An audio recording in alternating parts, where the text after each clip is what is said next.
caught on camera. The door opened, but no one was there. The basement door opened before I touched it.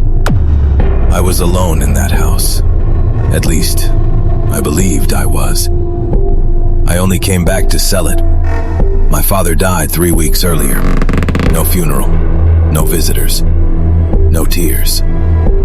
Just keys, just signatures. Just one last night inside the house I hated. Rain hammered the windows. The whole street was dark. Every house slept. But ours had one light on, the basement light. I stood there watching it. Then it clicked off. My phone rang. Unknown number. 2:14 a.m. I answered. A little girl whispered, "He's watching you." Then the line died. I searched every room upstairs, closets, bathroom, attic hatch. Nothing. No open window, no muddy footprints, no sign anyone had entered. But when I came back down, the basement door was wider. That door always stuck. You had to force it. Now it moved gently, like someone below was pulling. I should have run. Instead, I grabbed a flashlight. The hallway mirror caught me. My reflection didn't move. I froze. It kept staring. Then it smiled.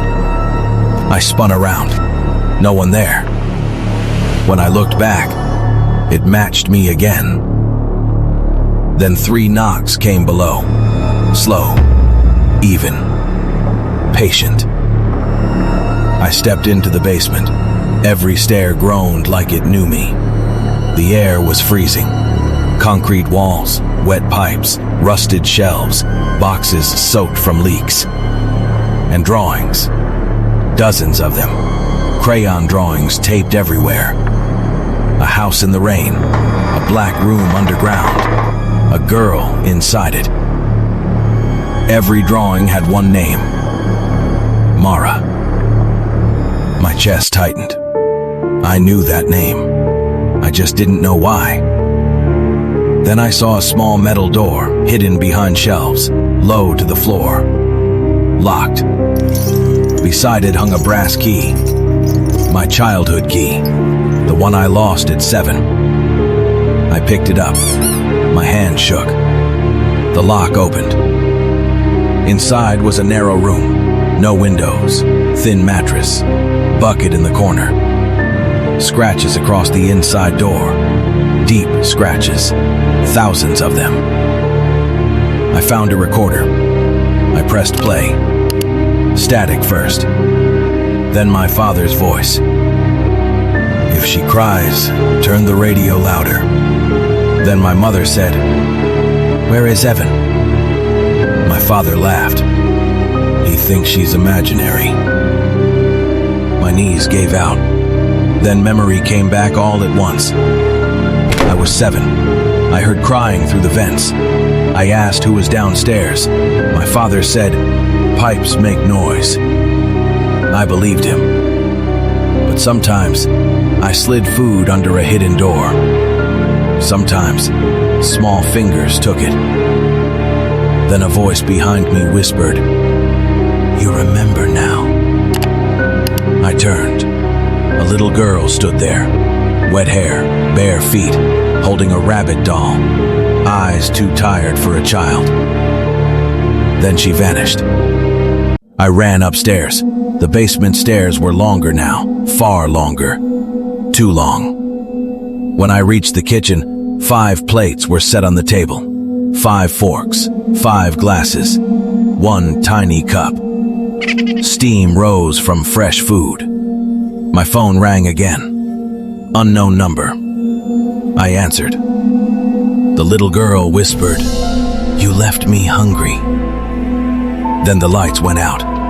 I ran into the hallway. Family photos lined the wall. I flashed my light across them. At first, it was us. Then the next frame changed. Mara stood beside me. Then the next one. Then every photo. Birthdays, Christmas, school pictures. Like she'd always lived there. I backed into the mirror. My reflection was smiling. I wasn't.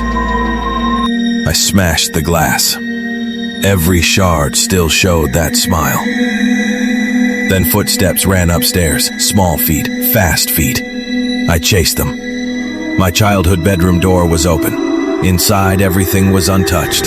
Same posters, same blankets, same toy chest. And sitting on my bed was a 7-year-old boy. Me. He held the brass key. He looked terrified. He whispered, "Don't open it this time." Then vanished. The closet door slammed. Inside the closet wall, a vent opened. Soft crying came through, then coughing, then scratching, then my own childhood voice saying, "I'm sorry." The whole house groaned. Hallway lights burst one by one. Doors opened by themselves. Rooms stretched longer. Windows showed nothing outside, only black rain. Then Mara stood at the far end. She looked tired, not angry, not crying, just tired. She said, "I waited longer than you lived," then turned toward the basement. I followed her. The basement was different now. Warm lights, clean walls, dinner table ready. My father sat at one end, my mother at the other, young again, still as statues. Mara sat between them. One empty chair remained. Mine. She pointed to it. I said no. Everything went dark.